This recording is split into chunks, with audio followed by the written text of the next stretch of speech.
Hello दोस्तों, welcome back to stories by Nini. आज मैं आपको एक बहुत ही खतरनाक डायन की कहानी सुनाने वाली हूँ। ये डायन थी उत्तर प्रदेश के एक छोटे से गांव में रहने वाली, लेकिन उसके आने से पहले गांव बहुत ही खुशहाल था। ठाकुर बलदेव सिंह उस गांव के सबसे बड़े जमींदार थे और उनका इकलौता बेटा चंदन उनकी आंखों का तारा था। जब चंदन 20 साल का हो गया तो ठाकुर बलदेव सिंह की इच्छा थी कि जल्द से जल्द वो शादी कर ले। इसके लिए उन्होंने एक बिचौलिए से बात की। बिचौलिए ने उन्हें राजस्थान की रहने वाली एक बेहद सुंदर और सुशील लड़की के बारे में बताया, जिसके माँ बाप अब इस दुनिया में नहीं थे। उस लड़की का नाम था रूप कंवर।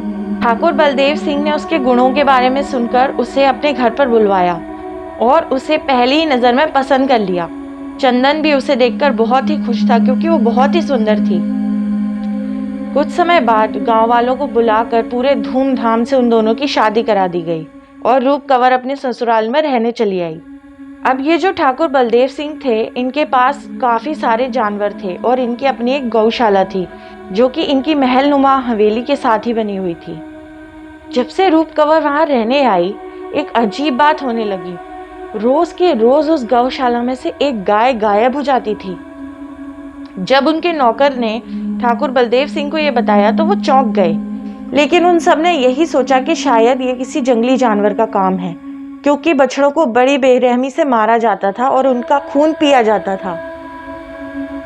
एक रात को जब चंदन सोकर उठा तो उसने देखा कि रूप कंवर बिस्तर पर नहीं थी, तो वो उसे ढूंढने के लिए निकल गया और उसने जो देखा वो देखकर वो हैरान रह गया। उसने देखा कि रूप कंवर अपने दांतों से एक गाय के बछड़े को पकड़ी हुई थी और उसका खून पी रही थी। ये सब देखकर चंदन बेहद डर गया और चुपचाप जाकर बिस्तर पर लेट गया। अब उसे रूप कंवर से बहुत ज़्यादा डर लगने लगा। उसने हर रात जागकर ये देखा कि रूप कंवर रोज़ गौशाला जाती थी और एक गाय को मारकर खा लेती थी। चंदन को लगा कि शायद ये उसकी बीवी की कोई बीमारी है, इसलिए उसने अपने पिताजी को किसी बहाने से सारी गायों को दूसरे किसी गांव में रखने के लिए मना लिया। जब से वहां से गाय गायब हुई, रूप कंवर की तबीयत खराब होने लगी और वो बहुत ज़्यादा कमज़ोर हो गई थी।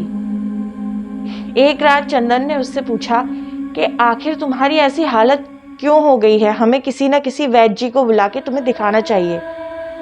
तब रूप कंवर अपने असली रूप में उसके सामने आ गई और उससे बोली कि मैं एक डायन हूँ, अगर मुझे बचाना चाहते हो तो अपना खून दे दो।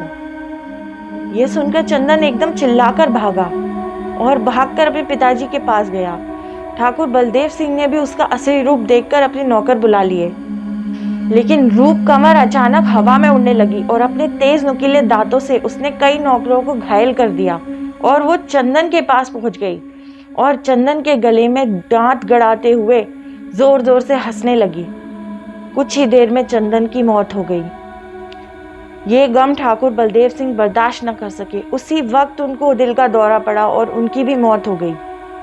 जब कुछ नौकर बच के भागे, उन्होंने गांव वालों को बुलाया और उन्हें सारी बात बताई। गांव वालों ने जैसे तैसे रूप कंवर को पकड़कर एक पेड़ से बांध दिया और कई दिनों तक उसे भूखा प्यासा उसी पेड़ पर छोड़ दिया।